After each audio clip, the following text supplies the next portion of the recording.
Commander Yashtel of the Galactic Defense Coalition stared at the tactical display with what could only be described as professional horror. His purple-scaled fingers drummed against the command console as he watched the simulation parameters load. 27 years of military service, countless successful training operations across 43 star systems. And now, this. Sir, Lieutenant Kixera's voice carried that particular tone of polite confusion that junior officers perfected when their superiors were clearly losing their minds. The human recruits are asking if they can, and I quote, jazz things up a bit during today's exercise. Yashtel's 3 eyes blinked in sequence, a sure sign of mounting stress among his species. Jazz things up? What in the 7 moons does that even mean? I believe it's a human expression meaning to make something more interesting or exciting, sir. Interesting. Yashtel tasted the word like spoiled protein paste. These are the same beings who turned last week's basic infiltration drill into what they called a dance battle with the security drones. The very same, sir. The exercise was supposed to be simple. Laughably simple, actually. A standard mock assault scenario where 30 human recruits would attempt to breach a heavily fortified position defended by 200 of the Coalition's finest automated defense systems. The humans were expected to fail spectacularly, learn valuable lessons about tactical planning, and maybe stop asking why their rations didn't come with something called hot sauce. Instead, Yashtel found himself wondering if requesting a transfer to the Outer Rim mining stations might be a career advancement. Patch me through to the human squad leaders, he ordered, settling into his command chair with the resignation of someone about to negotiate with particularly clever space pirates. The communications array crackled to life, and immediately Yashtel's audio processors were assaulted by what humans apparently called music.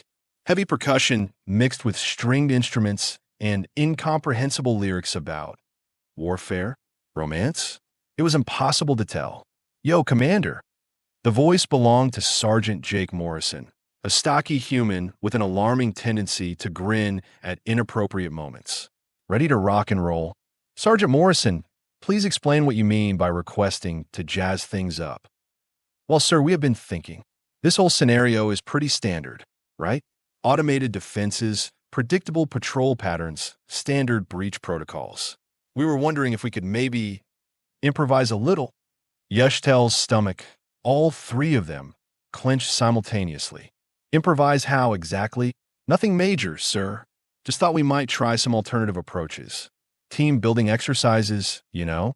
Really test the limits of the simulation. Through the command center's observation windows, Yashtel could see the human recruits gathered in their staging area.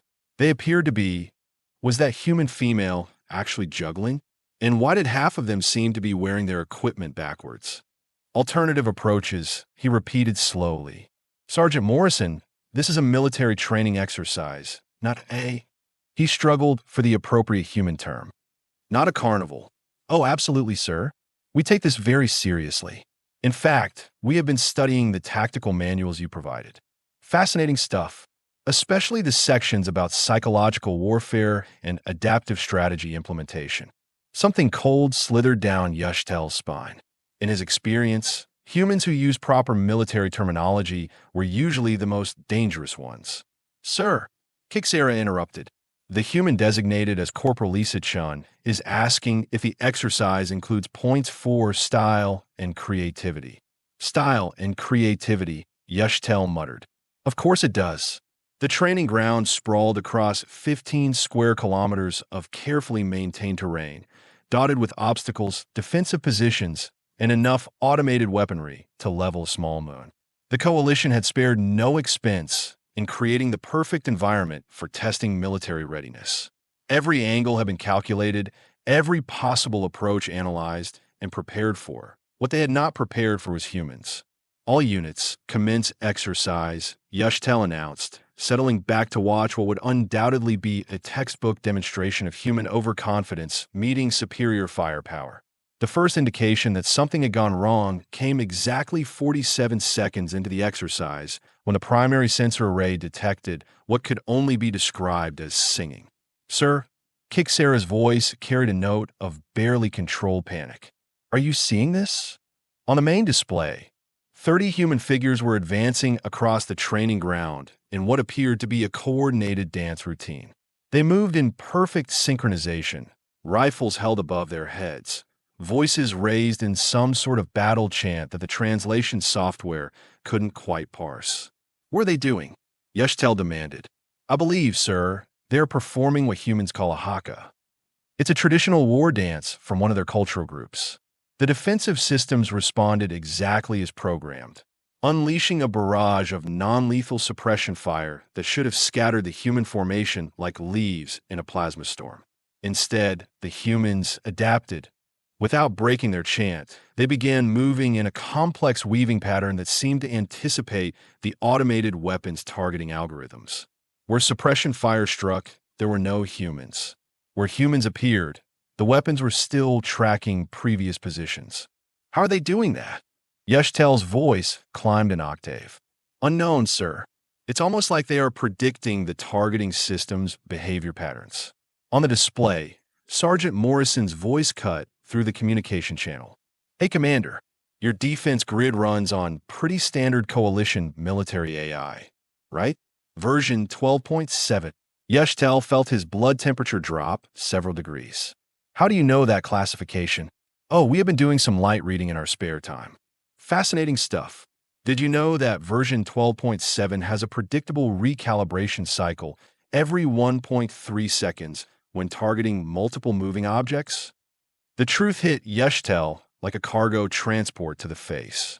The humans hadn't been goofing off during their tactical briefings. They'd been studying, not just their own equipment and procedures, but the coalition's systems as well. Sir, Kixera whispered, they're not just avoiding the defensive fire. They are hurting it. Indeed, the humans had somehow managed to redirect the automated weapons' fire patterns, creating corridors of safety that they moved through with disturbing precision. What had started as a chaotic advance was revealing itself to be an incredibly sophisticated tactical maneuver disguised as interpretive dance. Breach Team Alpha, you are clear for approach Vector 7. Morrison's voice carried across the communication channels. Beta Team, we need percussion support on the northwest batteries. Percussion support, Yeshtel repeated weakly. His question was answered when 6 humans produced what appeared to be primitive percussion instruments and began creating a rhythmic pattern that somehow interfered with the sonic detection arrays. The weapons systems, designed to track by both visual and audio signatures, began displaying error cascades across their targeting displays. They're using sound as electronic warfare, Kixera breathed. That's actually brilliant. 15 minutes into what should have been a 30-minute exercise, the human forces had successfully neutralized 60% of the defensive grid and were advancing on the primary objective with what could only be described as enthusiastic determination. Team Charlie, we need a distraction on the east wall. Corporal Lisa Chen's voice crackled through the communications array. Roger that, Charlie 6. Deploying Operation Banana Split. Yeshtel didn't want to know. He really, truly didn't want to know what Operation Banana Split entailed. Unfortunately, the main display made it impossible to ignore as 12 humans suddenly appeared on the ridge overlooking the primary defensive position, apparently juggling. Are those explosive charges? Kixera asked in a strangled voice. Training charges only, Yeshtel assured himself. Low yield, completely safe, designed for educational purposes only. The juggling humans began their descent toward the defensive position, maintaining their performance while somehow managing to land every single training charge exactly where it would cause maximum disruption to the automated systems. The entire eastern defensive wall went offline in a cascade of controlled explosions that spelled out what appeared to be profanity in 3 different human languages. Sir, the communications officer called out. We are receiving a message from the human forces. Put it through. Sergeant Morrison's grinning voice filled the command center. Hey, Commander. Hope you are enjoying the show. We have got the primary objective surrounded, but we thought we'd ask. Do you want to surrender now? Or should we demonstrate Phase 2 of our tactical assessment? Phase 2, Yeshtel croaked. Oh yeah, we have got some really creative ideas for the final assault. Team Echo has been working on what they call aggressive interpretive theater, and I think you'll find it both educational and entertaining. On the tactical display, the remaining human forces were indeed surrounding the primary objective, but they appeared to be building something, large structures that looked suspiciously like. Are those catapults? Kixera whispered. Trebuchets. Actually, Morrison's voice carried clearly through the communication system. More historically accurate. We figure if we're going to do this thing, we might as well do it with style. The Trebuchets, constructed from exercise equipment and what appeared to be spare parts scavenged from around the training ground, were loaded with containers that Yushtel sincerely hoped contained nothing more dangerous than standard smoke charges. Sergeant Morrison, Yushtel said carefully, what exactly are you planning to launch with those devices? Oh, just some psychological warfare supplies. Nothing that violates the exercise parameters. Think of it as aggressive negotiation. The first trebuchet fired with a satisfying thump that echoed across the training ground.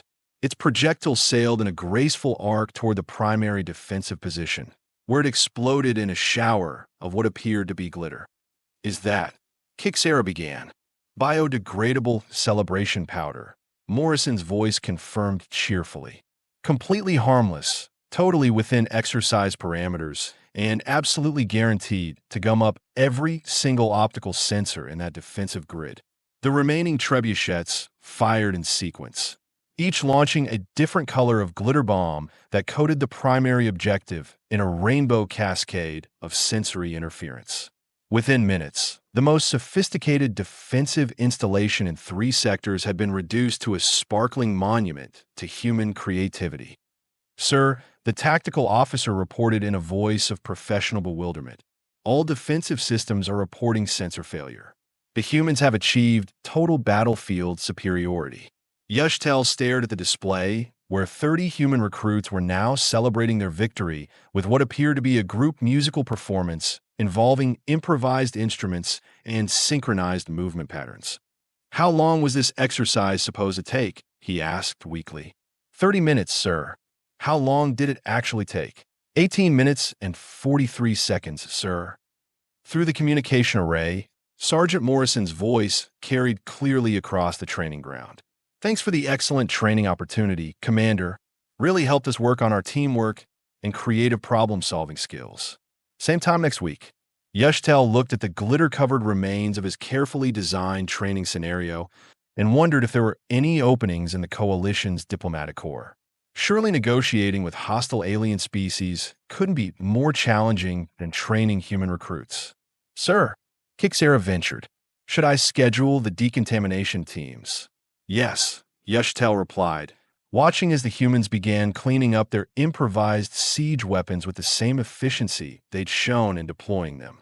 And Lieutenant, sir, next week's exercise. Make it twice as difficult. Kixera's species didn't have eyebrows, but if they had, both of hers would have shot toward the ceiling. Sir, if we're going to train these humans properly, Yushtel said with the grim determination of someone who had just realized he was in for the fight of his career, we're going to need to step up our game considerably. On the training ground below, the human voices rose in harmony as they sang what their cultural database indicated was called a victory song. The melody was surprisingly complex, the rhythm infectious, and the lyrics, well, the lyrics were probably best left untranslated that Yushtel settled back in his command chair and began making notes for his report. Somehow, he suspected that explaining this particular training exercise to his superiors was going to require every bit of diplomatic skill he developed over his long career. The emergency briefing room aboard Coalition Station Omega buzzed with tension as representatives from 12 different species gathered around the holographic conference table. Admiral Thexmore, Supreme Commander of Coalition Forces, presided over the assembly with the sort of grim expression typically reserved for discussing galactic-scale disasters. Gentlemen, ladies, and assorted beings, Thexmore began, his voice carrying the weight of someone about to deliver very bad news. We have a situation. General Kixtel of the Regelian Defense Corps leaned forward, his 4 optical sensors focusing intently. Are we discussing the incident at Training Facility 7? Incident? Commander Yushtel shifted uncomfortably in his seat. I prefer to call it an educational experience. Educational, repeated Captain Zelana of the Centauri fleet, her translator struggling with what sounded suspiciously like sarcasm. Is that what we are calling it when 30 human recruits defeat our most advanced training scenario in less than 20 minutes using juggling and musical instruments? The silence that followed could have been bottled and sold as anxiety suppressant across 3 sectors. Perhaps Admiral Thexmore continued with the patience of someone explaining basic mathematics to particularly slow students. Commander Yushtel would care to elaborate on his report. Yushtel activated his personal display, trying not to wince as footage from the previous week's exercise began playing. As you can see, the human recruits demonstrated remarkable adaptability and creative tactical thinking. They turned our defensive grid into a discotheque, General Kixtel observed flatly. The glitter was biodegradable, Yushtel offered weakly. Admiral Thexmore raised one of his primary appendages for silence. The issue, Commander, is not the environmental impact of their celebration powder. The issue is that these humans have now requested permission to design their own training scenarios. A collective shudder ran through the assembled military leadership. Surely that's not advisable. Captain Zelana ventured. What could they possibly contribute to established coalition training protocols? The answer came in the form of Sergeant Jake Morrison materializing on the conference room's communication display, apparently broadcasting from what looked like a maintenance bay filled with suspicious mechanical contraptions. Hey there, military leadership types. Morrison's cheerful voice filled the room. Hope we're not interrupting anything important. We just wanted to run our training proposal by you folks. Admiral Thexmore's expression suggested he was seriously considering early retirement. Sergeant Morrison, how exactly did you access this secure communication channel? Oh, Corporal Chun figured out your encryption protocols during lunch break yesterday. Nice work, by the way. Very elegant mathematical structure. Though you might want to patch that vulnerability in subsection 12 of your quantum frequency modulators. The silence that followed was broken only by the sound of General Kixtel's optical sensors retracting in what his species considered a defensive posture. You hacked our military communications network, Captain Zelana stated with the sort of calm that preceded either total system shutdown or volcanic explosion. Hacked is such an ugly word, Morrison replied cheerfully. We prefer creatively accessed. Besides, we only wanted to chat about our training ideas. We have got some really innovative concepts that we think could benefit the whole coalition, such as, Admiral Thexmore asked, clearly against his better judgment. Well, for starters, we noticed that most coalition species rely heavily on technological solutions for tactical problems. Nothing wrong with that, mind you, but it does create some interesting blind spots. Behind Morrison, other human figures could be seen working on what appeared to be an elaborate construction project involving cables, pulleys, and several pieces of equipment that definitely hadn't come from standard coalition supplies. For instance, Morrison continued, your standard breach protocols assumed that opposing forces will respond logically to superior firepower. But what happens when your enemy does something completely irrational, such as General Kixtel inquired with the tone of someone poking a dangerous animal with a very short stick. Such as this. The display switched to what appeared to be security footage from Training Facility 7, showing a group of human recruits approaching a heavily fortified position while performing what could only be described as an elaborate theatrical production, complete with costumes, musical accompaniment, and what appeared to be interpretive dance routines that somehow managed to confuse every automated targeting system in a 3-kilometer radius. They are using performance art as camouflage, Captain Zelana whispered in horror. Multi-layered psychological warfare combined with electronic countermeasures disguised as cultural expression, Morrison confirmed proudly. We call it Operation Broadway. Admiral Thexmore felt something that might have been an aneurysm developing behind his left primary optical organ. Sergeant Morrison, are you suggesting that coalition forces adopt theatrical performance as standard military doctrine? Not exactly, sir. We are suggesting that coalition forces learn to think outside established tactical parameters. See, most species in the galaxy approach warfare like a mathematical equation. Input forces calculate optimal responses, execute predetermined strategies. Very logical, very predictable, and very effective, General Kixtel pointed out. Against other logical opponents, absolutely. But what happens when you encounter an enemy that doesn't follow your mathematical models? What happens when they do something that makes no tactical sense whatsoever, but somehow works anyway? The question hung in the air like a particularly unpleasant smell. Furthermore, Morrison continued, apparently warming to his theme, we have noticed that coalition training scenarios tend to focus on individual species strengths. Rigelians excel at electronic warfare. Centaurians dominate in space-based operations. Andromedans are fantastic at logistics coordination. But nobody's really exploring what happens when you combine different approaches in unexpected ways.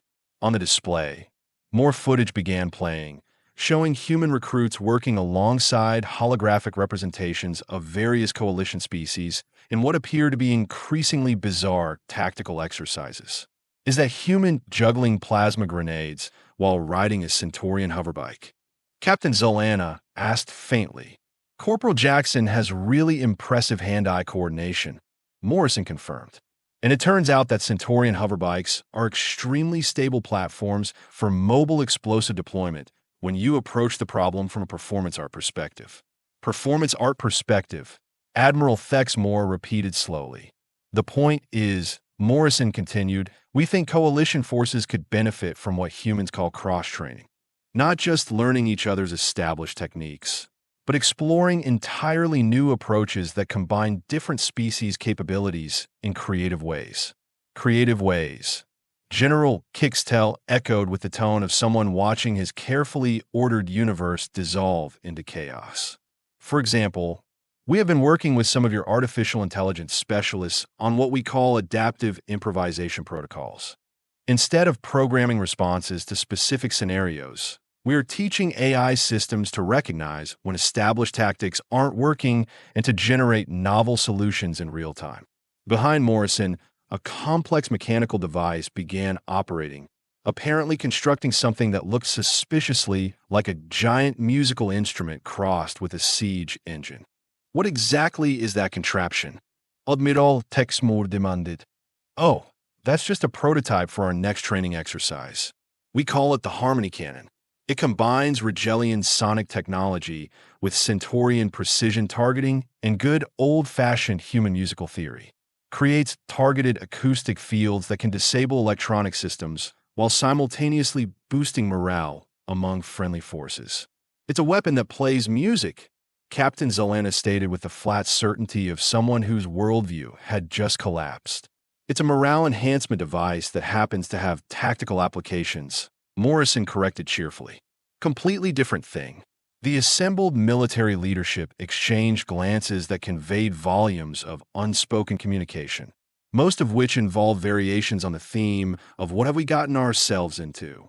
Sergeant Morrison, Admiral Thexmore said carefully, while your innovations are certainly creative, I'm not sure they align with established coalition military doctrine. That's exactly the problem, sir. Established doctrine assumes that future conflicts will resemble past conflicts. But what happens when you encounter an enemy that's never seen coalition tactical manuals?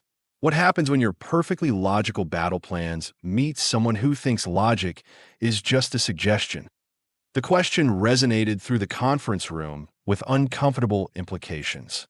Moreover, Morrison continued, we have been analyzing coalition engagement records for the past 50 years. Know what we found?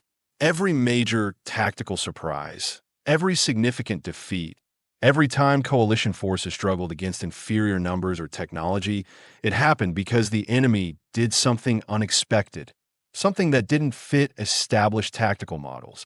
Your point being? General Kixtel asked reluctantly. Our point being that maybe coalition forces should learn how to be unexpected too. Maybe instead of just training to execute perfect textbook maneuvers, we should train to adapt, improvise, and think creatively under pressure.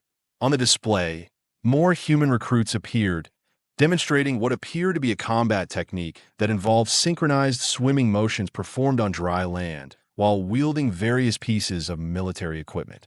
Is there any logical reason for that particular maneuver? Captain Zelana inquired weakly. Not even slightly, Morrison admitted cheerfully. But it's incredibly effective at confusing enemy targeting systems, provides excellent full-body conditioning, and builds team coordination skills. Plus, it's fun, which turns out to be a surprisingly important factor in maintaining unit morale during extended operations. Admiral Thexmore rubbed his temples with two of his secondary appendages.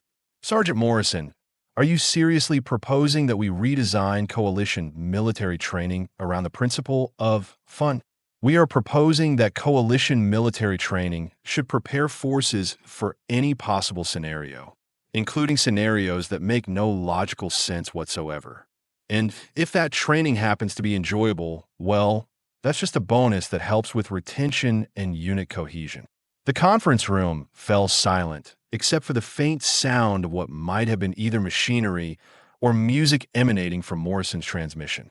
Gentlemen, ladies, and assorted beings, Admiral Thexmore announced with the resignation of someone surrendering to forces beyond his control, I believe we need to seriously consider implementing some form of enhanced creativity training in our standard protocols. The collective groan that arose from the assembled military leadership could probably be heard in the next star system. Excellent. Morrison's voice carried clearly through the communication array. We have already prepared a comprehensive training program. Phase 1 involves basic improvisation exercises. Phase 2 covers advanced multi-species tactical integration. And Phase 3 is where things get really interesting. I'm afraid to ask, Admiral Thexmore muttered.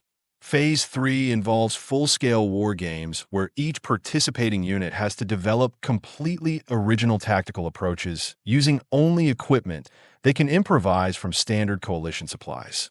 No predetermined strategies, no established protocols, just pure creative problem-solving under pressure. And you believe this will improve coalition military effectiveness? General Kixtel asked with the tone of someone grasping at the last threads of sanity. We believe it will prepare coalition forces for anything the universe can throw at them, Morrison replied, including enemies who think outside the box, allies who need unconventional support, and situations that don't appear in any tactical manual ever written. The transmission ended, leaving the assembled military leadership staring at a blank display screen and contemplating the implications of what they had just heard. Admiral Thexmore broke the silence. Commander Yushtel, you trained these humans. I attempted to, sir. What's your professional assessment of their capabilities? Yushtel considered his words carefully. Sir, in 30 years of military service, I have never encountered a force more capable of achieving impossible objectives through completely illogical means. They are tactically unpredictable, strategically innovative, and possess an alarming tendency to succeed despite violating every established principle of military science. And your recommendation? Train with them, sir. Learn from them, and pray that they remain on our side. Admiral Thexmore nodded slowly. Very well. Authorization granted for expanded human integration training protocols. May the cosmos have mercy on us all. As the conference room emptied, Commander Yushtel remained seated, staring out at the stars and wondering what sort of galactic chaos 30 human recruits with official authorization might unleash upon an unsuspecting universe. Somewhere in the distance, he could swear he heard the faint sound of humans singing point 3 weeks later. The results of the expanded human integration training protocols were becoming apparent across coalition space. What had started as an experimental program involving 30 human recruits had evolved into something that military historians would later describe as either the most brilliant tactical revolution in galactic history or the most elaborate practical joke ever perpetrated on organized military forces. Commander Yushtel stood in the observation deck of Coalition Training Station Beta, watching through reinforced transparent aluminum as the latest batch of mixed-species recruits attempted what Sergeant Morrison had cheerfully dubbed the impossible scenario. The exercise parameters were deceptively simple. Defend a strategic position against overwhelming odds using only improvised equipment and unconventional tactics. The defending force consisted of 50 coalition troops from various species, all of whom had completed at least basic human integration training. The attacking force numbered 200 elite simulation drones programmed with a tactical knowledge of every major military engagement in recorded galactic history. Sir, Lieutenant Kixera reported, her voice carrying that particular note of professional bewilderment that had become common among coalition officers. The defending force has just requested permission to, and I quote, implement Operation Pandemonium. Operation Pandemonium, Yashtel repeated, though he suspected he already knew the answer would defy rational explanation. Apparently, it involves something called strategic chaos deployment combined with advanced theatrical misdirection and weaponized entertainment systems. Through the observation windows, Yashtel could see the mixed-species defending force engaged in what appeared to be construction activities that violated several fundamental principles of military engineering.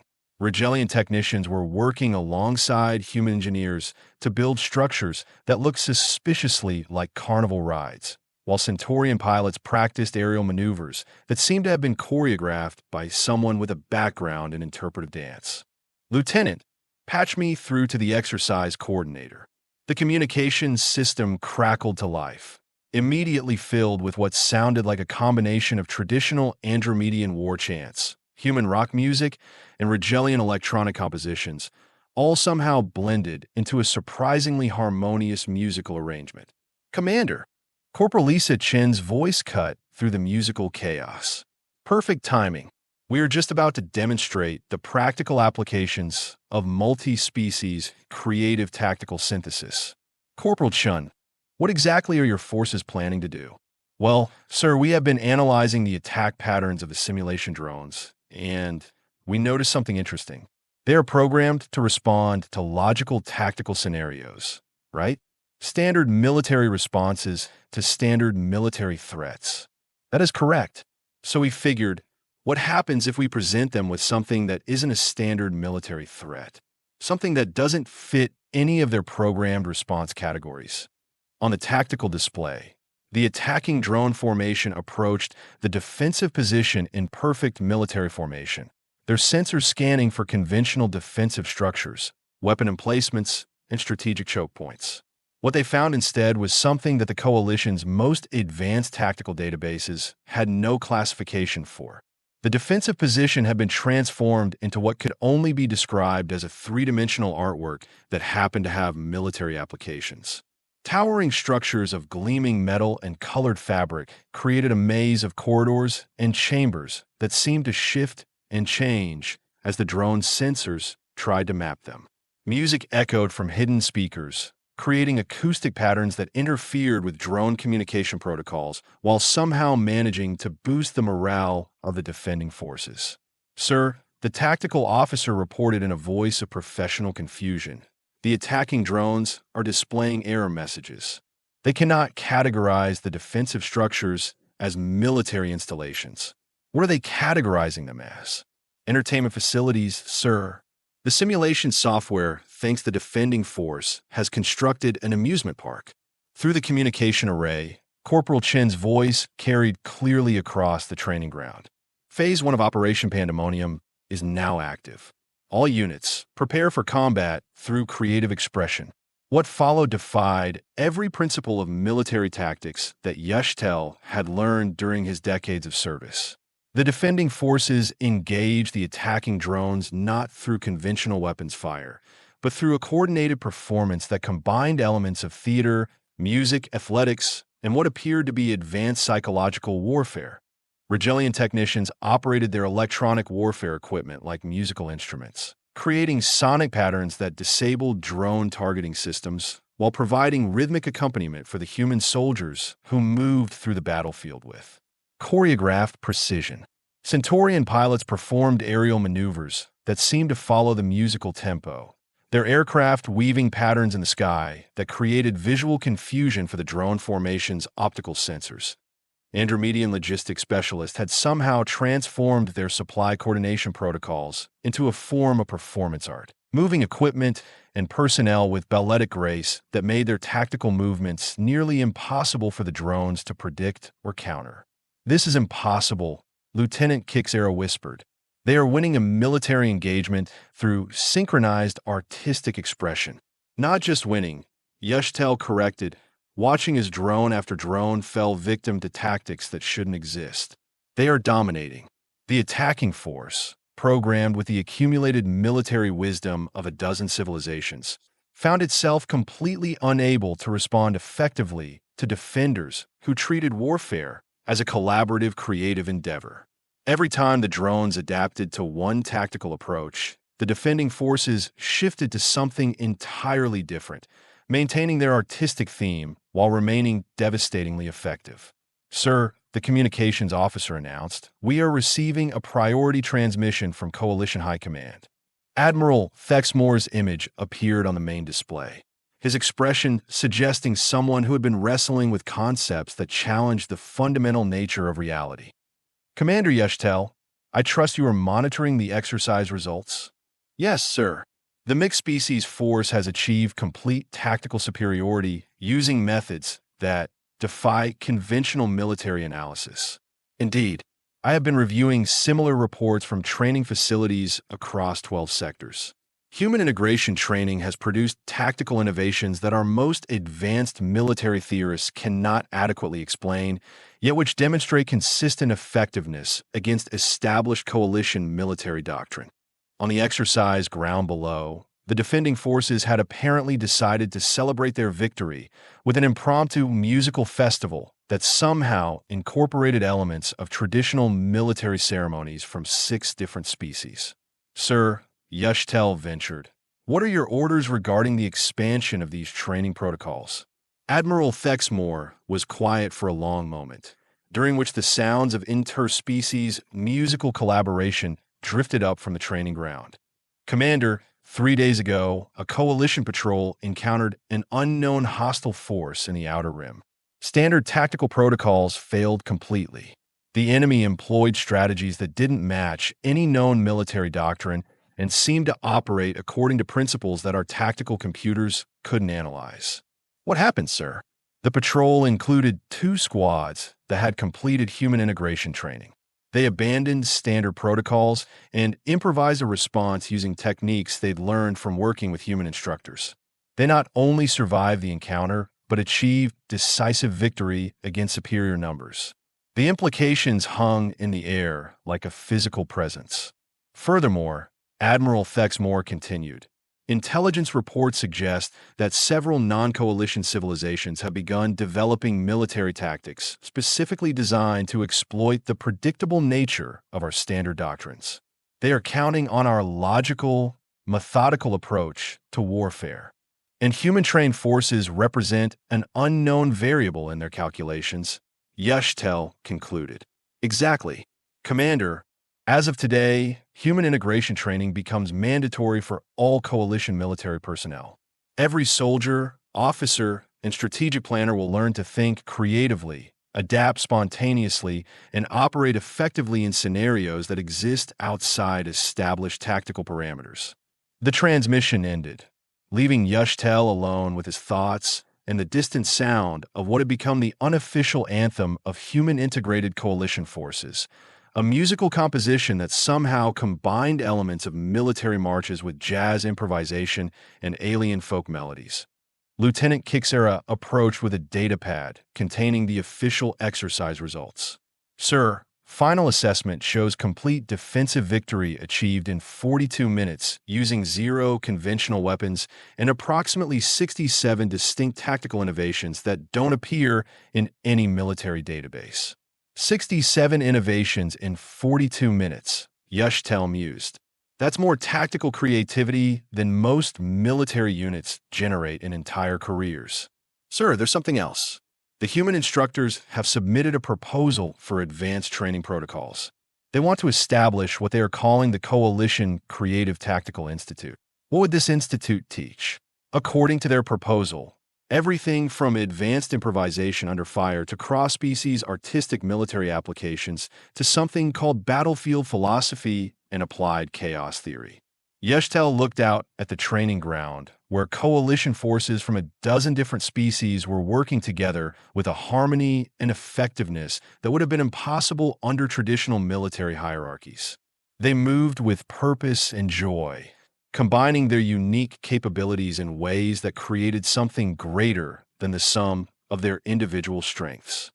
Lieutenant approved the proposal and began preparing expansion plans for similar institutes across coalition space. Sir, are you certain? The implications of institutionalizing creative military thinking could fundamentally alter the nature of coalition defense doctrine. Yeshtel watched as a group of Rigelian technicians taught human recruits how to play their electronic equipment as musical instruments, while nearby, Centaurian pilots learned human dance moves that apparently improved their spatial coordination in zero-gravity environments. Lieutenant, 30 human recruits with juggling equipment and musical instruments defeated our most advanced training scenario in 18 minutes. Human integrated forces are now consistently outperforming traditional units by margins that shouldn't be mathematically possible. And intelligence suggests that our enemies are specifically developing tactics to exploit our predictable military responses. He paused, listening to the sounds of interspecies collaboration that had become the soundtrack of modern coalition military training. At this point, Lieutenant, fundamental alteration of our defense doctrine isn't a risk. It's survival. As the day's shift ended and the training ground began to quiet, Yeshtel remained at his observation post, watching the stars and contemplating the future of galactic warfare. Somewhere in coalition space, human instructors were teaching alien soldiers to think like artists, while alien specialists were teaching human recruits to blend creativity with advanced technology. The universe had become a more interesting place, and Yeshtel suspected that coalition enemies were about to discover just how dangerous an interesting universe could be. In the distance, barely audible through the station's hull. He could hear the sound of humans and aliens singing together in perfect harmony.